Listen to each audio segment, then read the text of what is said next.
bienvenue dans cette nouvelle émission de Paroles de femmes. Alors aujourd'hui, on se demande que faire si on sait et quand on sait que quelqu'un pêche, que quelqu'un commet des erreurs. On a parlé de nos propres erreurs en début de semaine, mais aujourd'hui, on va parler des erreurs des autres. Et ça nous met aussi quelquefois dans des situations inconfortables. On ne sait pas, est-ce que je dois le dire, à qui je dois le dire, c'est quoi la limite entre je me mêle de mes affaires et j'interviens parce qu'il y a un problème et parce que ça devient une nécessité, et on peut tous se retrouver d'une façon ou d'une autre dans ce genre de situation, que ce soit peut-être dans notre immeuble parce qu'on sait qu'il y a une femme qui subit de la violence conjugale, dans notre église parce qu'on sait qu'il y a un enfant qui est en danger. Ça peut être aussi parce que parmi nos amis, on sait qu'il y en a un qui peut commettre un adultère. Donc ça peut être vraiment dans différentes sphères de notre vie, et on va se poser les mêmes questions à chaque fois. Alors aujourd'hui, on va voir avec Yveline, pas Yveline, non. Avec Yveline. Yveline, on te salue avec Nadine et Aurélie. Ce qu'on peut faire et ce qu'on doit faire aussi dans ce genre de situation. Dans Corinthiens, Paul va dire qu'il y avait du désordre dans l'église au point qu'il y avait un qui avait la femme de son père, et que voilà, personne ne disait rien en fait. Et c'est de dire en fait que non, on doit être... En fait, c'est pas dans le sens de, tu sais, tu as dit, des fois on se dit, est-ce que j'en parle parce que je veux me mêler de mes affaires ou est-ce que j'interviens? C'est dans le sens que quand une personne pêche, là on parle vraiment de quelqu'un qui tombe dans un péché, une personne, donc ça veut dire que c'est dans un cadre des personnes qui connaissent le Seigneur, ça doit nous faire mal en fait. Ça doit nous faire mal, ça doit nous interpeller que cette personne vit soit avec une addiction ou elle vit avec un défi, et on ne doit pas juste fermer les yeux parce qu'on sait que tant que cette personne est maintenue dans le péché, elle aussi, elle est en danger. Et donc, c'est pas dans un sens de pas se mêler de ses affaires ou de critiquer ou de médire, mais c'est vraiment par amour qu'on doit se dire quelle intervention est-ce que je peux poser. Et on va voir au courant de l'émission, évidemment, les différents degrés, mais déjà d'être interpellé lorsque quelqu'un vit quelque chose de difficile. Des fois, on peut vouloir fermer les yeux et c'est pas normal. Comme tu parles, par exemple, même dans notre immeuble, on entend des cris dans la pièce à côté. C'est pas normal qu'on ferme juste nos oreilles, qu'on mette nos écouteurs et puis qu'on continue à fonctionner. Non, on se doit d'assister. Donc, on se doit de dire qu'est-ce que je peux faire? Est-ce qu'il faut que j'intervienne au niveau des autorités, d'autorité? Est-ce qu'il faut que j'aille parler à la femme directement? Mais tu es quand même interpellé. Donc, ça, c'est dans le cadre juste de la vie de tous les jours. Donc, à combien, à plus forte raison, lorsque notre frère est dans le péché, que ce soit dans l'église ou même dans notre cercle d'amis, on se doit d'être interpellé. Après, maintenant, qu'est-ce qu'on va faire? On va voir au courant de l'émission. Mais déjà, la première chose aussi de savoir que je ne suis pas intéressée pour mal parler, mais parce que c'est par amour, en fait, que je dis non, Seigneur, cette personne ne peut pas continuer à vivre comme ça, intervient. Et on connaît ce verset de Matthieu 18 qui parle de si ton frère a péché. On dit si ton frère a péché, va et reprends-le entre toi et lui seul. S'il écoute, tu as gagné ton frère. Mais s'il ne t'écoute pas, prends avec toi une ou deux personnes afin que toute l'affaire se règle sur la déclaration de 2 ou de 3 témoins. S'il refuse de les écouter, dis-le à l'Église. Et s'il refuse aussi d'écouter l'Église, qu'il soit pour toi comme un païen et un publicain. Donc, ça, c'est un verset qu'on connaît plus ou moins lorsqu'on parle de quelqu'un qui pêche. Là, on parle de si ton frère a péché. Donc, c'est dans le cadre de l'Église. Mais ici, il dit, reprends-le entre toi et lui seul. S'il t'écoute, tu as gagné ton frère. Donc, ça, c'est comme la première étape avant d'escalader pour aller voir 2 ou 3 témoins. Et ce que j'aime par rapport à ce que tu as dit aussi, on dit ici, tu as gagné ton frère. En fait, toutes les étapes qui sont dites ici, le but, c'est de gagner ton frère. C'est ça qui compte, en fait, derrière. C'est que la personne, le but n'est pas de condamner ton frère, mais c'est de gagner ton frère. Et quand tu comprends ça, mais même ta façon d'aborder va changer, en fait. Ta façon de le reprendre va changer. Donc, c'est de venir interpeller la personne, puisque c'est la première étape, hein, vous êtes tous les deux, mais je vois qu'il y a telle chose qui se passe, mais qu'est-ce qui ne va pas, en fait? Est-ce qu'on peut en parler? Et je pense que c'est une étape que parfois on est intimidé, on a peur, on se pose plusieurs questions. Un peu comme tu as dit tout à l'heure, mais ce n'est pas mes affaires. Ils font ce qu'ils veulent chez eux. Moi, je ne me sens pas concernée. Mais c'est de pouvoir dépasser ces raisonnements-là pour dire, il faut que je parle à la personne. Après, il y a la façon. Après, il y a aussi, c'est qui la personne? Tu vois, ça peut être ton voisin, mais ça peut être vraiment ton frère ça peut être ta sœur, ça peut être ton père, ça peut être quelqu'un, ton mari, quelqu'un de plus proche de toi. Comment on fait dans ces cas-là? Mais il faut la sagesse de Dieu pour interpeller aussi, parce que, pareil, tous les péchés ne sont pas les mêmes, un peu comme on a dit tout au long de cette semaine. Tous les péchés ne sont pas similaires. Ça ne veut pas dire que... enfin, le salaire du péché, c'est la mort, comme la Bible le dit. Ça ne veut pas dire qu'il y a des péchés plus grands que d'autres, mais en fonction de ce que la personne a fait, ben, il y a des façons d'agresser qui seront peut-être différentes. Et ça, c'est des choses qu'on doit avoir à cœur lorsqu'on veut parler à un frère. Le but, c'est de le gagner. Le but, c'est pas de le condamner. Le but, c'est pas de pointer du doigt. C'est vraiment de gagner ce frère, cette sœur. Et alors qu'on est dans cette attitude, ben, il sera plus facile d'engager la communication, de parler pour faire juste la première étape que dont le verset nous a parlé. Et j'aime que ça dit ton frère, et il y a cette notion d'amour. Et je crois que quand on veut reprendre quelqu'un qui vit dans le péché ou qui commet le péché, on va d'abord aimer la personne. Donc, parce que j'aime la personne, même avant d'y aller, Seigneur, dispose-moi. Seigneur, dispose son cœur aussi pour que lorsque je lui parle, il n'est pas fermé, il n'est pas sur la défensive, mais c'est peut-être que genre, je vais arriver pour lui parler, puis c'est comme, oh, enfin, quelqu'un a le courage de venir me dire, c'est peut-être la perche qu'il avait besoin, en fait, qu'on puisse le tendre pour qu'il puisse s'en sortir. Et donc, du coup, avant même d'aller adresser la personne, parce que, comme Aurélie l'a expliqué, il faudra parler à la personne éventuellement, on ne va pas juste voilà, rester à observer. Avant même d'y aller, je crois qu'il faut d'abord qu'on puisse prier, nous-mêmes d'abord pour avoir la bonne approche, et vraiment d'être rempli d'amour aussi pour la personne. Parce que si on arrive et on est en mode condamnation, ça va pas voler plus haut. Mais si on arrive en mode amour, par exemple, tu parles de quelqu'un voilà, qui se comporte mal dans son mariage, ben, en mode amour pour te dire, écoute, Dieu t'a donné cette épouse, Dieu t'a donné cet époux, Dieu t'a donné ce mariage. Regarde, tu es en train de le perdre, tu vas le perdre par le comportement que tu as.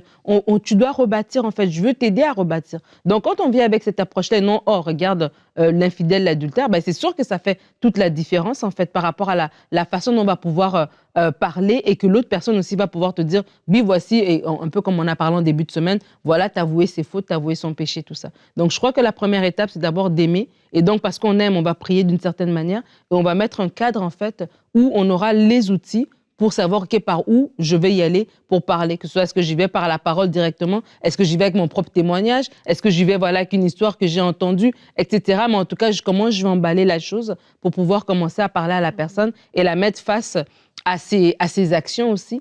Et de cette manière-là, commencer un processus de changement. D'où l'importance de revenir à la parole de Dieu, parce qu'il peut y avoir tellement de façons de faire qu'on peut oublier, mais c'est quoi le modèle biblique?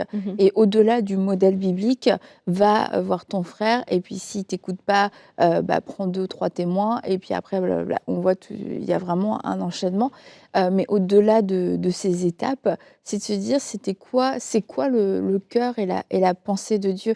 Et comme, je ne sais plus laquelle a dit ça, le but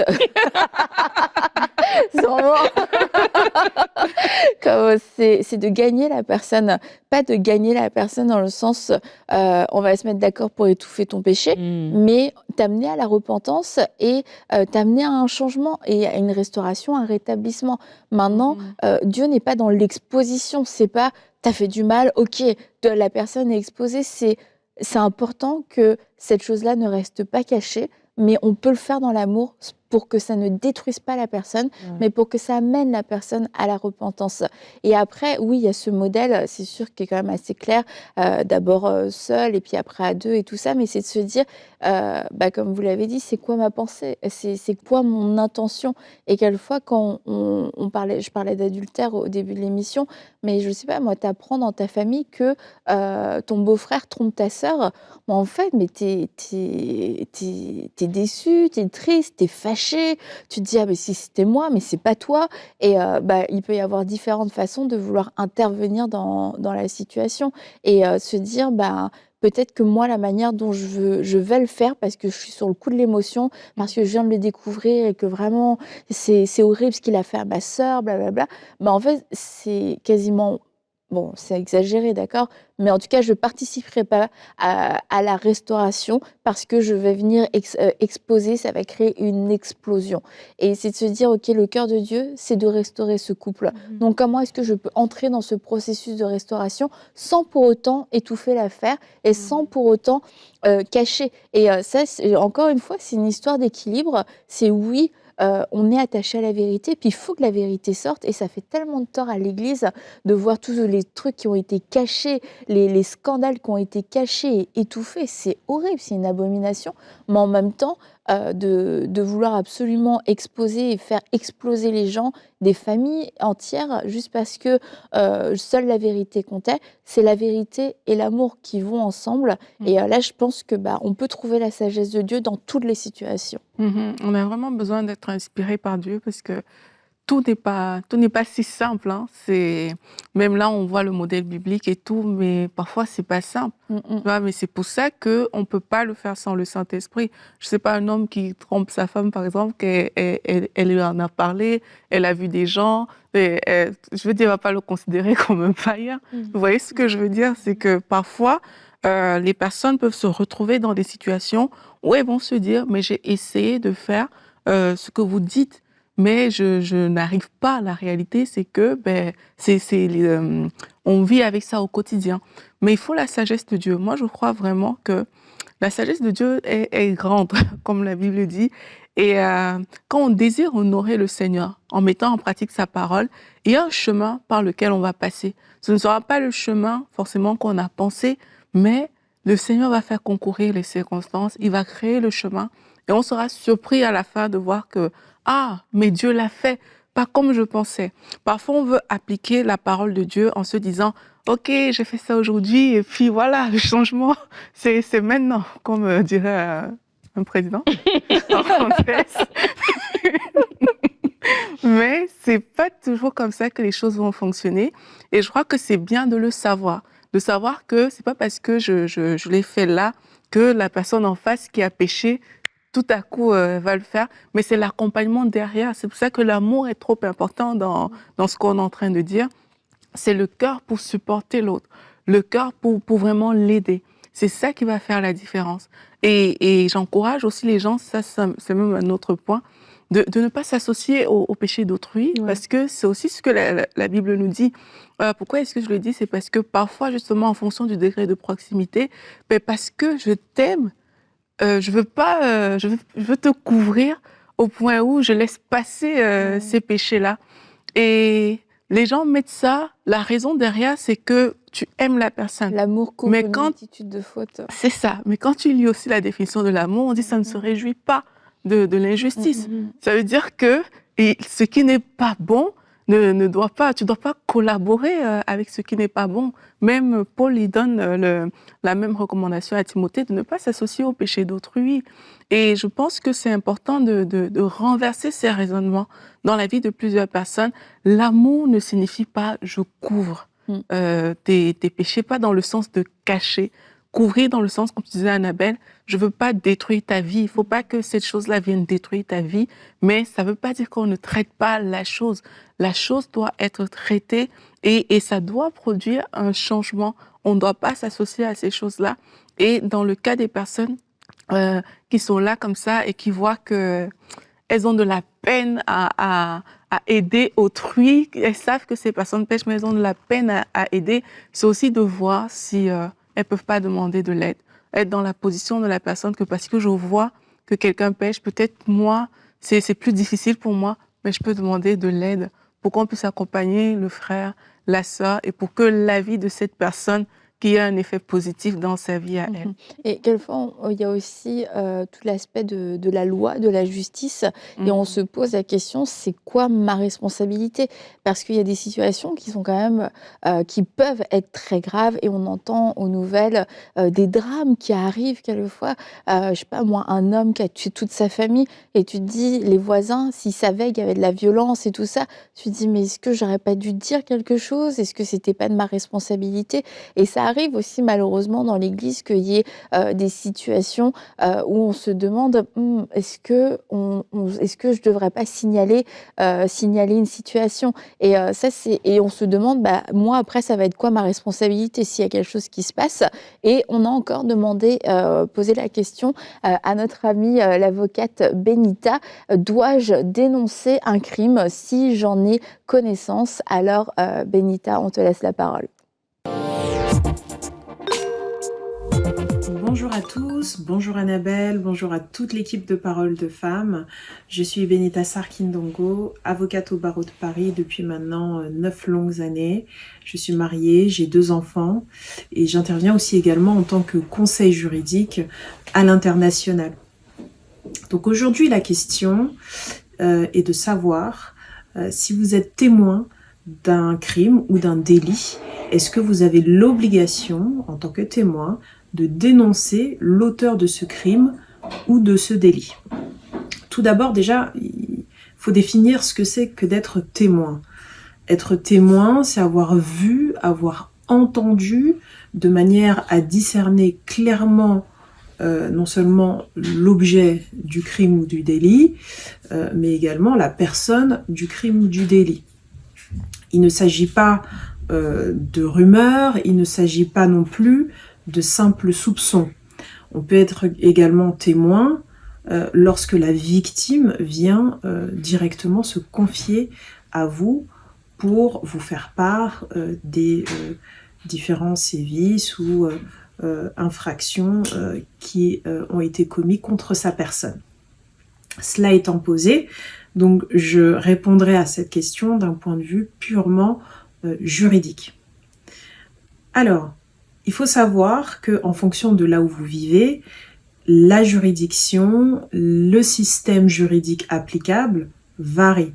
Si vous vivez au Sénégal, naturellement, c'est la loi sénégalaise qui s'applique. Si vous vivez en France, naturellement, c'est la loi française qui s'applique et chaque système juridique a ses particularités. Maintenant, ce qu'on dénote, quand même, de manière plutôt générale, c'est que la dénonciation de crimes est en général quand même fortement encouragée, parfois même dans certains pays rémunérée. Alors, il faut distinguer le crime du délit. Le crime, c'est l'infraction la plus grave. On parle de viol, de meurtre, on parle également de terrorisme. Alors que le délit, il s'agit d'infractions moins graves, mais qui peuvent être aussi quand même tout aussi importantes, je pense au vol, cambriolage, etc. Et un délit peut passer à un crime avec certaines circonstances aggravantes. Alors, cela étant posé, comment ça se passe? Vous êtes témoin, par exemple, d'une violence conjugale à l'égard de votre ami. Qu'est-ce que dit la loi? Est-ce que vous êtes obligé de dénoncer l'auteur de ces violences conjugales, donc le mari de votre ami? Premièrement, si on regarde par exemple ce qui se passe au Sénégal, l'article 48 du Code pénal punit toute personne qui ne dénoncerait pas l'auteur d'un crime. De même en Côte d'Ivoire, et on arrive à des dispositions similaires en France que j'expliquerai de façon un peu plus précise. Il y a seulement dans un pays, par exemple au Canada, où on n'observe pas d'obligation légale de dénoncer un crime ou même un délit. Alors en France, il y a un article particulier que j'aimerais vous lire, qui parle et précise un petit peu cette notion de non-dénonciation. Donc c'est l'article 434-1 du Code pénal qui explique que la non-dénonciation de crime est le fait pour quiconque ayant connaissance d'un crime dont il est encore possible de prévenir ou de limiter les effets, ou dont les auteurs sont susceptibles de commettre de nouveaux crimes qui pourraient être empêchés de ne pas en informer les autorités judiciaires ou administratives. Donc, ce qu'on comprend, c'est qu'en France, lorsque vous avez la possibilité, vous avez connaissance d'un crime, là encore, les infractions les plus graves, et que ce crime peut être renouvelé, ou alors que ce crime peut être, que l'auteur, de ce crime peut renouveler à nouveau ses actions, vous pouvez être puni par la loi. Jusqu'à 3 ans d'emprisonnement et une amende également, dont je ne sais plus exactement le montant. Alors, il y a des immunités qui sont prévues par la loi, c'est-à-dire que, par exemple, les parents de l'auteur d'un crime sont immunisés, entre guillemets, et ne sont pas punissables si jamais ils n'ont pas dénoncé leur enfant. Il y a également le frère et la sœur de l'auteur d'un crime. Il y a aussi le conjoint de l'auteur du crime. Mais toutes ces immunités sautent à partir du moment où la victime est un mineur de moins de 15 ans. Donc ce sont des éléments à ne pas prendre à la légère.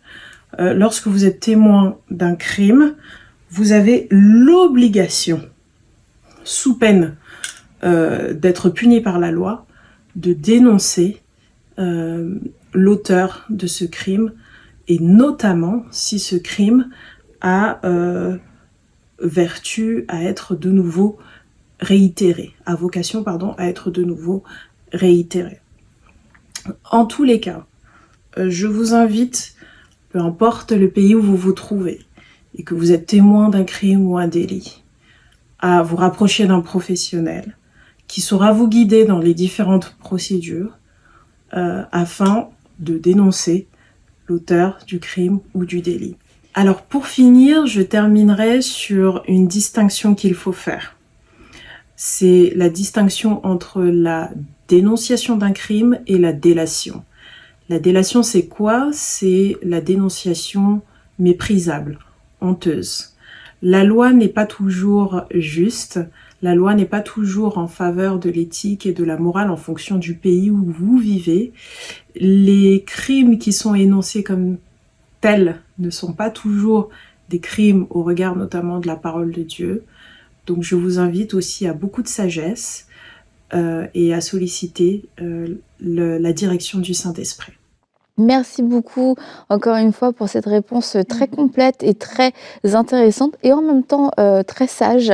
Une des choses que Benita nous disait, entre autres, c'est de se tourner vers un professionnel et quelquefois, en tant que chrétien, on a comme une espèce pas appréhension, mais on n'est pas vraiment disposé à aller voir des professionnels. On se dit, oh, c'est comme ça va être des ennemis.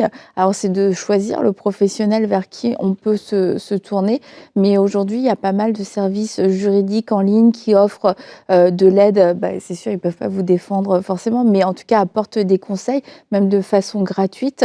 Donc, si vous êtes dans une situation que vous jugez compliquée, vous vous retrouvez, vous ne savez pas si finalement, ce n'est pas sur vous que ça va retomber, c'est important d'aller chercher de l'aide et de savoir que dit la loi et quelles sont mes obligations. Donc, n'hésitez pas à aller chercher cette aide professionnelle. Et encore une fois, merci beaucoup, Benita, d'avoir pris le temps de répondre à ces questions de façon professionnelle, d'avoir un retour professionnel. C'était la minute juridique dans Parole de Femme. On n'en fait pas souvent, mais c'est extrêmement instructif. Et donc, que disais-je? Mais moi, je pense aussi qu'en plus de ce qu'on a dit, parfait. Je pense que c'est Maître Benita qui l'avait aussi dit dans sa vidéo qu'on a écoutée lundi, c'est que quand on parle de que faire aujourd'hui quand quelqu'un a péché, c'est que tu dois vraiment... C'est pas juste des suspicions. C'est pas que quand je regarde la sœur, je vois que parfois elle s'habille d'une certaine manière, certainement que cette sœur, elle pêche en fait. Et c'est important de réaliser ça, que c'est pas de la suspicion, c'est pas on m'a dit, on a fait, on a des ragots, c'est pas ça dont qu'il s'agit, mais c'est vraiment des faits avérés. Je fais ma juriste. Ça tirait bien, Aurélie.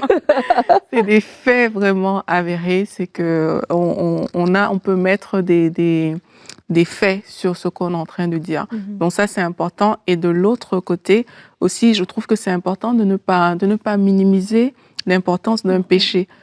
Parfois, pour ne pas se confesser, pour ne pas aller vers la personne, on peut banaliser un péché et dire que ah non, c'est que du mensonge, ça va, il n'a pas commis de fornication, donc ça passe. Tu vois, mais c'est important de ne pas banaliser certains péchés. Et si on voit que c'est récurrent dans la vie d'une personne, comme on a dit au début de l'émission, ne pas avoir peur d'interpeller la personne sur cette chose-là. On n'est pas toujours obligé d'attendre que ce soit le péché qu'on estime être gros à nos yeux pour pouvoir interpeller une personne. C'est quand on remarque des choses qui ne vont pas, on peut le faire, comme on a dit, dans l'amour, mais c'est important d'interpeller lorsqu'on l'a vu, en fait. Moi, j'ai encouragé aussi à suivre la personne dans le temps, en fait. On parlait tout à l'heure de couvrir les péchés, de couvrir les fautes de l'autre et de cacher. En fait, j'aimerais aussi interpeller, quand c'est quelqu'un proche de toi, on parlait d'une situation, par exemple, d'injustice, ta belle-sœur vit quelque chose, et toi, parce que c'est ton frère, ou parce que c'est ton fils, exemple, tu minimises, tu banalises la situation, mais une faute, un péché est un péché. Et non seulement cette personne-là est en train de s'enfoncer, il y a une éternité qui l'attend aussi, mais que toi, qui as pu la sauver, entre guillemets, qui connaissait la vérité, qui connaissait une autre manière, tu la laisses aller dans cet état-là, tu n'aides pas non plus. Et l'amour, c'est ça aussi. L'amour, c'est aussi vouloir que l'autre personne s'en sorte. Et l'amour aussi va aussi à chercher à rétablir la vérité, en fait, à rétablir les choses dans le bon ordre. Donc, c'est vraiment important, cet aspect-là. Et le deuxième aspect, le deuxième le deuxième aspect, arrête de le répéter, ce serait de suivre la personne dans le temps. Ça veut dire, j'ai remarqué qu'une personne pêche, oui d'accord, ok, on l'a dit, mais après. Et des fois, la personne a besoin d'un accompagnement. Je me rappelle d'un insight qu'on a fait d'une personne qui était violente et on a appris que le pasteur avait accompagné cette personne pendant 2 ans, semaine après semaine, jusqu'à ce que vraiment cette personne puisse être transformée complètement. Et donc des fois, quand on remarque aussi un péché, c'est pas juste de dire je l'ai dit, j'ai amené la lumière, je t'ai dit c'était quoi la vérité, mais d'être aussi là pour accompagner la personne le temps que ça va prendre pour qu'elle soit complètement restaurée. Et oui, la Bible dit que celui qui ramènera un pécheur sauvera son âme. Et comme tu disais, il y a une question aussi d'éternité. Et quelquefois, on peut choisir de rien dire, pas à cause de la peur, mais à cause d'une certaine forme d'égoïsme, parce qu'on n'a pas envie de s'encombrer de cette histoire-là. On n'a pas envie d'être mêlé à tout ça. Mais ceci dit, il y a des choses que le Seigneur permet qu'on puisse voir et qu'on puisse savoir. On se retrouve face à une information, on se dit mais attends, ça vient d'où? Mais en fait, c'est parce que Dieu veut te faire participer, pas au péché, mais Dieu veut te faire participer à cette restauration. Et souvent, Dieu a déjà parlé à cette personne de différentes façons, mais quand la personne n'a pas voulu entendre, ne s'est pas humiliée elle-même dans l'intimité avec Dieu, c'est là où Dieu peut aussi amener d'autres personnes à pouvoir être au courant de certaines situations. Et encore une fois, c'est pas pour les exposer. C'est pas Dieu qui est en train de dire « Ah, je te donne un petit secret et tout ». C'est comme ce frère ou cette personne a besoin d'aide et tu peux être cette personne qui va l'aider. Tu peux être cette personne qui va aller le voir, qui va pouvoir lui parler avec vérité, mais aussi avec amour. Donc, c'est de se dire, Seigneur, qu'est-ce que tu veux que je fasse de cette information? Est-ce que c'était un hasard, une coïncidence? Ou alors, est-ce que c'est parce que tu attends quelque chose de moi? Est-ce que c'est parce que je fais partie de la solution maintenant, sans dire que je prends la place de Dieu, etc., je suis au contrôle de tout? Mais non, mais d'être participant avec Dieu et de dire, écoute, je vais être malléable dans cette situation et je vais faire ce que toi, tu me demandes de faire. Et peut-être que vous aurez la joie de pouvoir ramener un pécheur et de pouvoir voir son âme être sauvée. Alors, merci beaucoup les filles. Demain, on va se retrouver puis on va parler des personnes mystérieuses. Es-tu une personne mystérieuse? Alors, à demain dans Parole de Femme.